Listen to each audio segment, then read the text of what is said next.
हमारे leader of opposition प्रधानमंत्री पुष्पगुच्छ से हमारा प्रेसिडेंट का स्वागत कर रहे हैं।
August gathering at this communicated of this important session of Parliament. As representatives of the people, you bear the responsibility of shaping the future of our great vision and agenda of the government for the months ahead. First, achievement of progress. In this past year, our nation achievement of progress. In the past year, our nation has made remarkable achievement across various sectors. The economy has demonstrated reliance and growth with satisfying advancement and infrastructure development, digital transformation, rural empowerment, the immigrants and health and education have had a transformation impact on our citizens. Second is economic growth and social welfare. Our government remains committed to fostering and self-reliant India with measures marginalized communities and inclusive social equality, economics, employment. Third is legislative priorities. This session will see the introduction of key legislation aimed at fostering sustainable and progressive. Third is national challenge of goal. We are forced on editing and passing challenges, including climate change, unemployment, and regional displacement. With the reward, empathy, and renewable energy, skill development, and infrastructure, economics, and technology,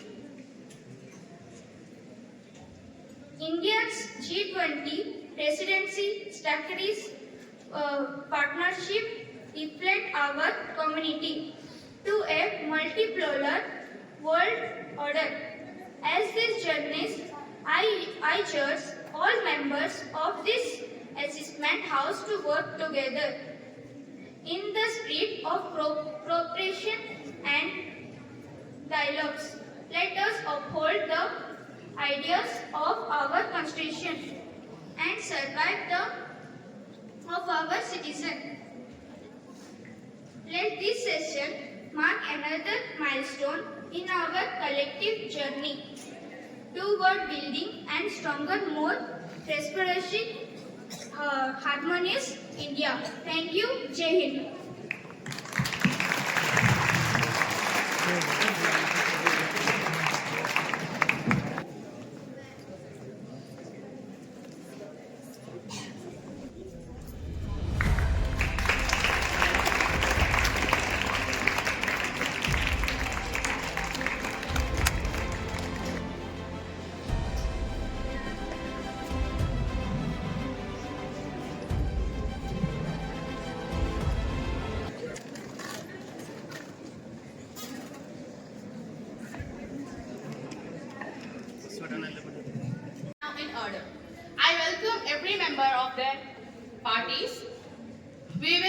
discuss three crucial topics. One is climate change and women for safety and education policy 2020.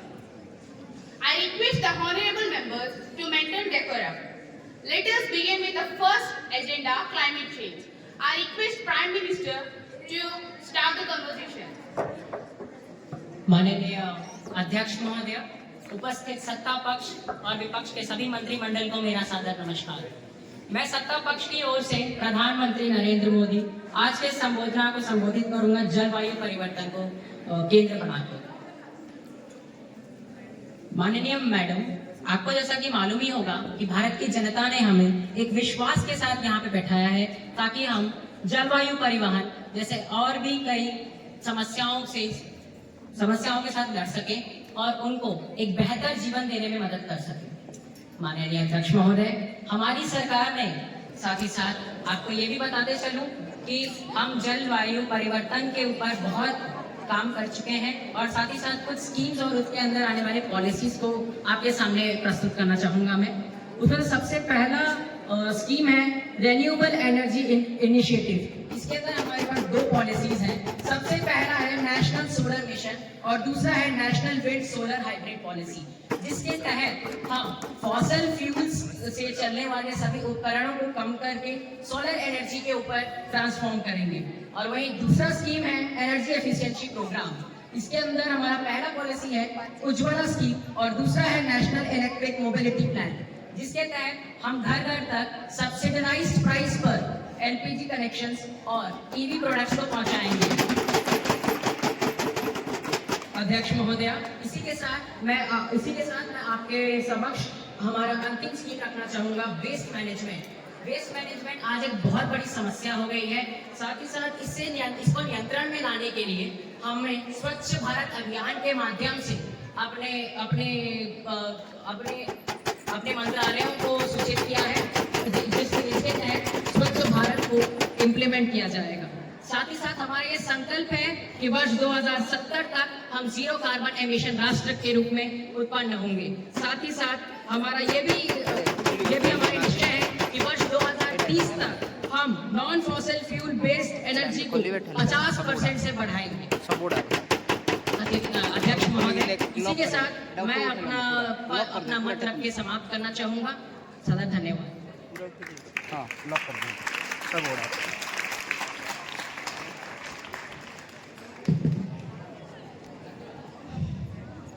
माननीय अध्यक्ष महोदय, सारे पक्ष विपक्ष के लोग, सारे लोगों को मेरा नमस्कार। मैं अपोजिशन पार्टी का लीडर आपसे यह कहना चाहता हूं कि रूलिंग पार्टी के लीडर प्राइम मिनिस्टर जी ने जो भी प्लान आपके पास लाए थे, एक भी प्लान इम्प्लीमेंट नहीं हुआ है। ये जब भी एक नया प्लान लाते हैं, उनके बारे में बहुत बड़े बड़े बातें करते हैं, हम वो करेंगे, ये करेंगे, फिर एक भी प्लान इम्प्लीमेंट नहीं हुआ है। हम पुराना ईयर्स का डेटा चेक किए, उसके बाद ऑब्जर्व करने के बाद उनको पता चला कि एक भी इनका इम्प्लीमेंटेशन का रिकॉर्ड्स या प्रूफ नहीं है इनके पास। अगर इनका प्लान ये सच में ही इम्प्लीमेंट करते हैं तो हमारा देश कितना डेवलप करता, कितना बदलता। और जलवायु परिवर्तन हमारे दुनिया के लिए बहुत बड़ा खतरा है। अगर इसी को अब नहीं रोके तो इसका अंजाम बहुत बुरा हो सकता है। और साथ ही साथ आपका पर्यावरण मंत्री को मेरा एक सवाल है कि अब जो नया प्लान लाए इसको आप इम्प्लीमेंट करेंगे? अगर किए तो अच्छी बात है, अगर नहीं किए तो आपको सजा जनता देगी अगली चुनाव में। धन्यवाद।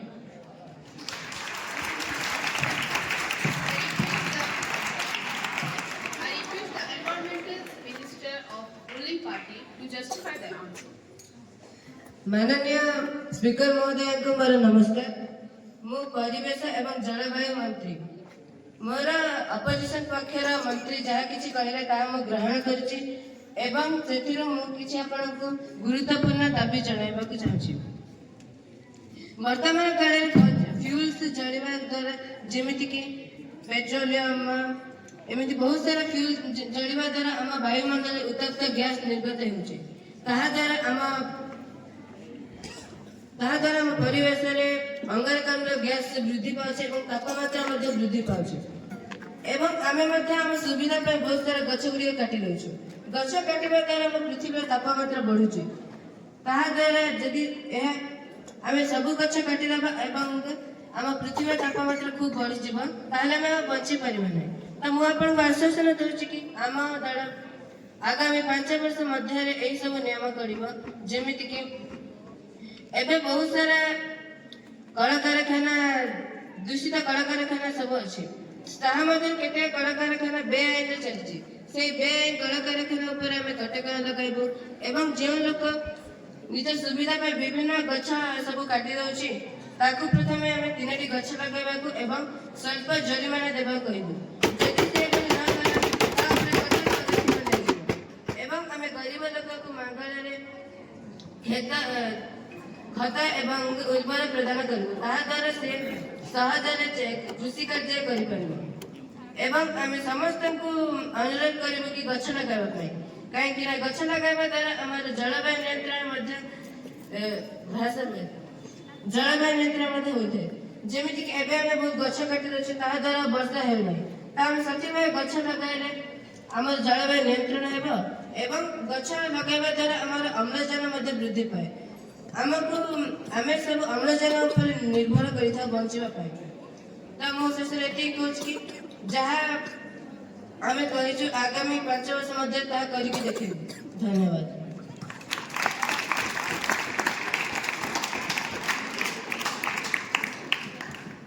माननीय स्पीकर, मैं अपोजिशन पार्टी के मेंबर अपना मत रखना चाहती हूँ।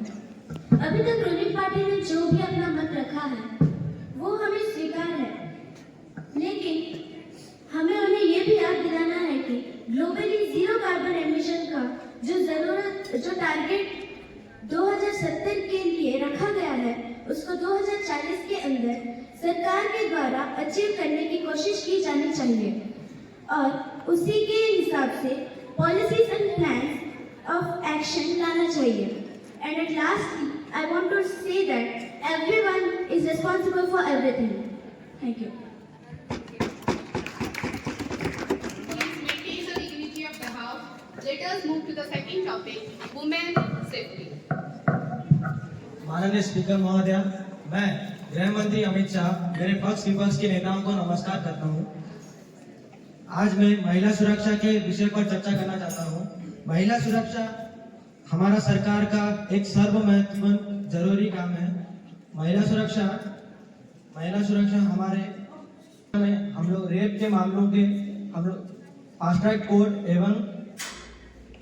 कोर्ट की अदालत को स्थापित किए हैं एवं निर्भया फंड को मजबूत किए हैं। इस मुद्दे पर सहयोग करने का मैं अनुरोध करता हूं। धन्यवाद।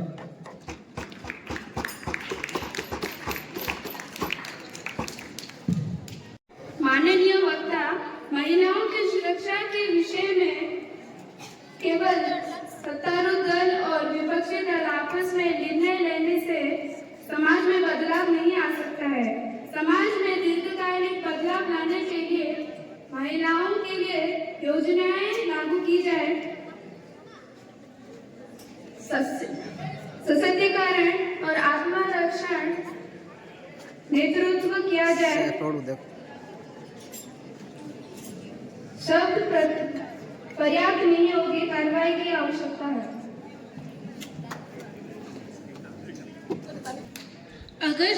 माननीय स्पीकर, अगर सरकार ने इतने सारे योजना जो लाए हैं वो अगर काम करते तो फिर एक लड़की क्यों अपने घर से निकलने के लिए डरती रात में और कहीं पर भी सुरक्षित क्यों नहीं अनुभव करती? अगर अभी देखा जाए तो एक केस हुआ है, कोलकाता केस, उसमें वो लड़की अपने ही वर्क प्लेस में ही वो सुरक्षित नहीं थी। तो फिर सरकार जो 10 साल से आई है वो कौन सा काम की है हम लड़कियों के लिए? I request the Women and Child Development Minister to justify their answer. Honorable Speaker, as a woman and the Minister of this department, I assure you that our government was working really hard and we are conducting several campaigns and increasing the female officers of all defense sectors like Army, Police, Air Force or much more. We are strongly committed to improve the women's society in our society. Thank you. Rally from both the sides. Now we will move to the last and final topic, National Education Policy 2020. माननीय speaker महोदय, मैं education minister Dharmendra Pradhan यहाँ पे उपस्थित सभी पक्ष विपक्ष के मंत्रियों को एवं आपको सूचित करना चाहता हूँ इस वर्ष के NEP यानी राष्ट्रीय शिक्षा नीति हम आपके समक्ष रखना चाहते हैं। यह एक क्रांतिकारी नीति होगी। इसमें दो मुख्य विभागों को देखा गया है। पहला एक्सपीरियंस लर्निंग यानी पहले छात्र जैसे शिक्षकों एवं किताबों से पढ़ते थे वे अब खुद सीखेंगे, एक्सपेरिमेंट करेंगे और खुद सीखेंगे। वे अनुभव खुद करके सक्षम बनेंगे अपने लाइफ में। दूसरा है फ्लेक्सिबिलिटी इन सब्जेक्ट्स यानी अभी जिस तरह छात्र एक फिक्स कॉम्बिनेशन सब्जेक्ट्स पढ़ते हैं, फिजिक्स केमिस्ट्री मैथ्स या फिजिक्स केमिस्ट्री बायोलॉजी, वे विभिन्न सब्जेक्ट्स को मिला के पढ़ सकते हैं। मैं आशा करता हूँ यह नीति हमारे एजुकेशन सिस्टम को बहुत बढ़ावा देगी। Thank you.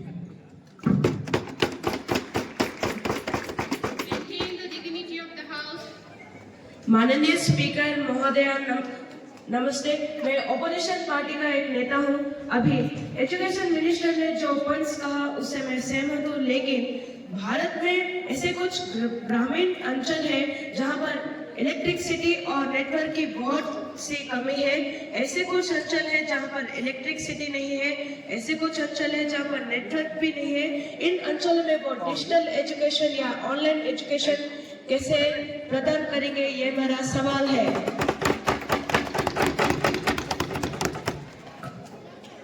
माननीय स्पीकर को मेरा नमस्कार। मैं रूलिंग पार्टी का मेंबर हूँ। जैसे कि अभी ओपोजिशन पार्टी में जो बोले कि भारत के स्थल में कई इलेक्ट्रिसिटी और नेटवर्क्स पाए नहीं जाते, वहां पर हम 2-3 वर्ष के अंदर उसको पूरा तैयार करेंगे और साथ ही साथ हम उन बच्चों के लिए हम एक मोबाइल प्रदान करेंगे जिसके लिए एजुकेशन में उनका बहुत आगे में बहुत बढ़ावा मिलेगा। और एक महत्वपूर्ण पॉइंट है कि बच्चे अपने खुद के लैंग्वेज में खुद एजुकेशन ले सकते हैं। जैसे कि अगर कोई बच्चा उड़ीसा से हो तो वो उड़िया लैंग्वेज में अपना एजुकेशन ले सकता है। अगर कोई गुजरात से हो तो वो गुजराती के लैंग्वेज में अपने खुद से एजुकेशन ले सकता है। इतने में मैं अपना व्यक्ति समाप्त करता हूँ। धन्यवाद। माननीय स्पीकर महोदय को मेरा प्रणाम। मैं कहना चाहता हूँ कि अभी जो रूलिंग पक्ष से जो सदस्य ने कहा है कि हम हर घर और हर गांव को हम डिजिटल और इंटरनेट प्रदान करेंगे और तो वो बड़ा बात करने से काम नहीं होगा, तो कुछ काम करना भी पड़ेगा।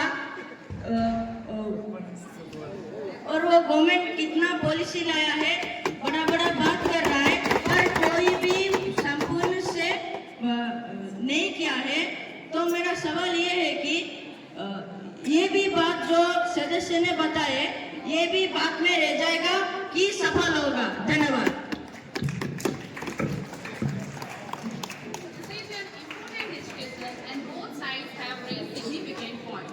Let us conclude with closing statements. Thank you, honorable members. This session of the Both Parliament is urgent. Let us continue to work towards brighter future for our nation.